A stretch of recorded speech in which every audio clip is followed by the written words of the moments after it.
Hey everyone, and welcome back to my channel. Today I want to share with you my March wrap-up. So I want to talk about all the books that I finished in the month of March. So let's get into it. So the first book I finished in March was The Obelisk Gate by N K Jemisin. This is the second book in the Broken Earth trilogy. I had read the first book the month prior, so I finished it in February, and this one was kind of leading into March for me. I absolutely loved this book. I gave it 5 out of 5 stars, and I would highly recommend the whole series because it's one of my new favorite fantasy series of all time. Basically, in this series, we follow a main character, Azumah, and she is an origin, and that means that she can manipulate the earth, she can cause earthquakes or volcanoes to erupt and stuff like that, but she can also quell the earthquakes or stop eruptions of any kind.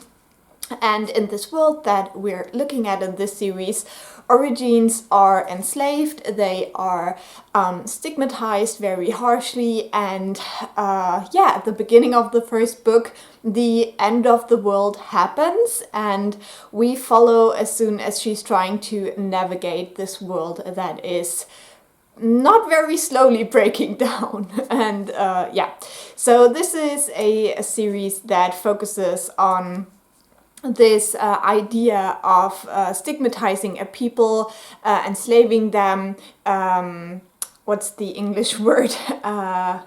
Exploit them, that's the English word. Besides that, it's also about family, it's about values, it's about how you teach your children, how you bring up your children, and in the center of the whole series is a very interesting dynamic between a mother and a daughter. So yeah, absolutely loved it. The second book was just as great as the first one. As I said, 5 out of 5 stars. Then the next book I finished was my audiobook, Cherish Farrah by Bethany C. Morrow. Unfortunately, this book was a big disappointment for me. In the end, I decided to give it 2 stars, which I really didn't want to happen. I wanted to love this book because I had read the duology by this author before, A Song Below Water and A Chorus Rises. And I really liked both of these books. So when the author announced a kind of social horror book, I was like so into it. I love horror. I loved the movie Get Out, as we all did. So I was very excited for this book. But unfortunately, it did not work for me at all. We follow 2 girls. They're both black and they're best friends. And one of them was adopted by a white family. They're very wealthy. And the other girl has a black parents, and they are wealthy as well, but they're having some financial troubles. And we follow this friendship of these 2 girls, but we basically follow the thought process of Farrah, who is the girl who grew up with her black parents, and she's kind of trying to sneak her way into the family, the white rich family, and we just follow her thoughts. And as I said, this book did not work for me. The whole idea, the conclusion of the mystery at the end just made no sense in my opinion. You can disagree with me in the comments. I would appreciate it. But yeah, I was so sad that I did not like this book. And there's still things that is stuck in my mind from the audiobook because there is so many repetitions.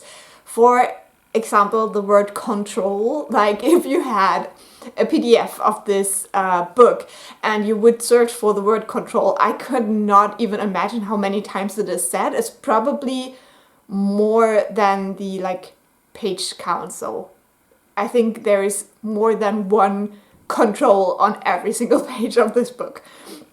And there's also this scene where she counts 1, 2, 3, 4, 5 in the audiobook, and now every time I hear someone count like that, I get flashbacks to the book. So it did something with me, just not what I wanted it to do, unfortunately. And then the next book I finished, I already did a gushing vlog for this book, and that is Pachinko by Min Jin Lee. You've probably heard that the TV show is out. I think it's on Apple TV Plus, which I do not have, so I haven't watched the show. But I read the book, I buddy read this with a friend of mine, and it was a very, very good experience because this book has so many layers, so many themes, so many topics that it's amazing to discuss in a book club or a buddy read or anything like that. Basically, we're following a family, and in this family we have like one main character, and that is Sunja. We start following her when she's basically born, so we learn a little bit about her grandparents and her parents, but the story really gets going when she's a young woman, and she kind of falls for this guy, and they start having a sexual relationship, and she gets pregnant. And this happens in the 1930s, and we follow this story, Sunja's life from there. We see her grow old, we see her children, and what happens to this family over time. And the big theme in this book is that Sunja is a Korean woman, but she marries a man who then takes her to Japan to live there. And this is during the time when Korea was invaded by Japan, and they colonized it. And so the Korean people in Japan were treated very poorly. They were discriminated against and stigmatized, and we follow that kind of racism that build on that distinction between like Korean and Japanese. And we look at the things that this does to this family who's trying to survive in Japan as a Korean family. So I really loved all the themes, all the topics. It was just such a great book, and I'm so glad that I read this. It has been out for a couple of years now, but it only got onto my radar at the end of last year. So I'm very glad that this is one of those books that I picked up very quickly because it was such an amazing read, and I gave it 5 stars. You probably guessed it. So since Pachinko is a little bit big and dense, I decided to go for something short after that, and I read Open Water by Caleb Azumah Nelson. This is a book that was originally on my Blackathon TBR, but I was so slow reading in February, so I picked it up in March. It's a very short book. It has stackled edges, which is a pet peeve of mine. I don't like that. I know many people love it, but I hate it. This is a very beautiful book cover-wise. I think that the cover represents the book in an amazing way. One thing I do love about this book, and I also love about the Broken Earth trilogy, is that it is told in second person. I know that many people have an issue with that, but it's honestly my favorite way of telling a story. I love second person. And in this book, we follow a young black man in mainly London, so in England, and we look at a relationship that he forms with a young black woman. And this book is very lyrical, very poetical. It's not like a very clear writing style. There's a lot of like descriptions or just phrases that you have to analyze to get what it's going on. So that is something I do enjoy once in a while, but sometimes it is also hard for me, especially since English is not my mother tongue. So it can be a little bit harder to really understand what's happening.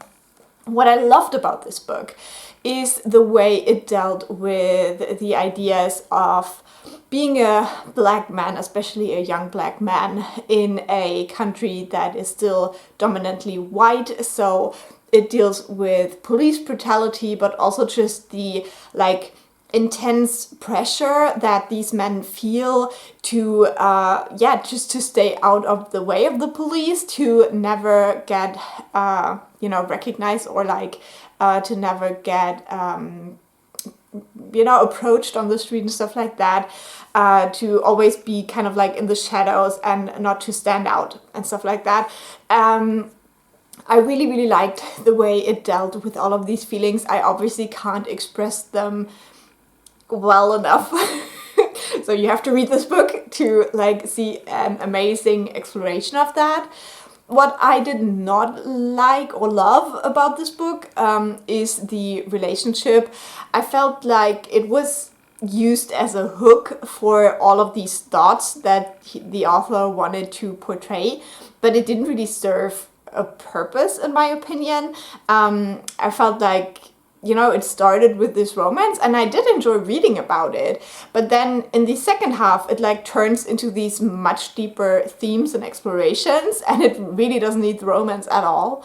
And in the same way, we never really get to know the girl in the relationship, and that made it a bit weird for me. I don't know. So I think I loved this book for the way it really encapsulated some of these feelings and just, you know, brought these like these things that white people just can't imagine. Like, it brought that to life so well. You could really see and feel what the character is going through in some of these situations, even though from the outside they might not look that like special or crazy. And yeah, it was just described so well in this book. I do not do a great job describing it, but you know what I mean. And I would highly encourage you to read it. Gave it 4.5 stars just because, as I said, the whole romance thing I didn't need. Then I finished my next audiobook, which I already did a whole reading vlog for, so I'm not going into great depth here, but it was Assassin's Apprentice by Robin Hobb, my first Robin Hobb book. I finally started reading the Realm of the Elderlings books. I'm very excited about it because I loved the first book. I also gave it 4.5 stars. In this book we follow Fitz, who is a royal bastard, so his father is a prince and his mother is some random woman, and when Fitz is around 6 years old, he is basically brought to the royal family, and his grandfather's like, take care of him, I don't want him anymore. And so Fitz grows up in the like royal court, but he's just a child, so nobody really cares about him. And yeah, we just see him grow up, evolve, and then taking on some purpose in his life. So yeah, I absolutely love this book. I thought that the strength of this book is definitely in the exploration of the characters and all the like very complex relationships between the different characters. There's also a lot of intrigue and a lot of like political machinations, and I really like that Fitz is telling the story in hindsight. So he's telling the story as an old man looking back at his life, and that is a way of telling a story about children I do like. So overall, it was amazing. I really loved it. I think the ending was so well done. It was so like captivating, and I just couldn't stop listening to the last hour of this audiobook. So yeah, really, really good, and I would highly recommend it, and I'm excited to continue on with the series, hopefully soon. Then I finished a reread of The Wind Singer by William Nicholson. I don't think I will talk a lot about this. This was just a book that I reread with my partner. I like reading books to him, and so that was one I wanted to try. When I first read this book, I gave it 5 stars. I'm not quite sure if I would still rate it like that, but it has also been like so many years since I first experienced this story. So I think I will not change my rating.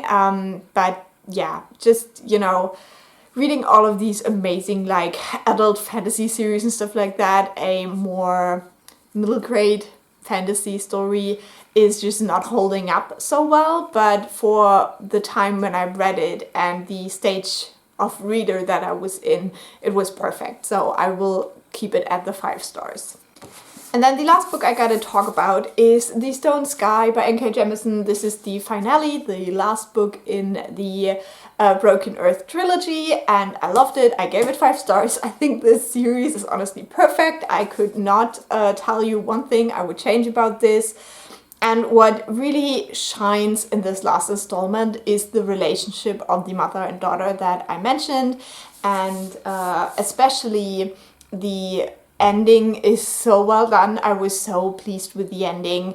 And there's also an acknowledgement at the end where the author thanks a couple of people, but she also explains some personal things that were going on in her life when she finished this, and it makes the whole story just so much more. I loved it. I really loved it. And I do not understand people who say that the second and third book are worse than the first one, because I don't know. What are you reading? I love this series so much. So that was my March reading. I would say it was very, very successful. Apart from the one audiobook I didn't like, I gave most of these books 4.5 or 5 stars. I gave all of those books 4.5 out of 5 stars. Oh my god, that was a great reading month. I'm doing so well choosing right books lately. So let me know what you've read in March. I would love to hear about that. And also, if you've read any of these books, let me know your opinion. As I said, if you want to tell me how much you love Cherish Farrah, I would highly appreciate it, because I wanted to love this book so badly. But yeah, have a great day, and I will talk to you soon. Bye!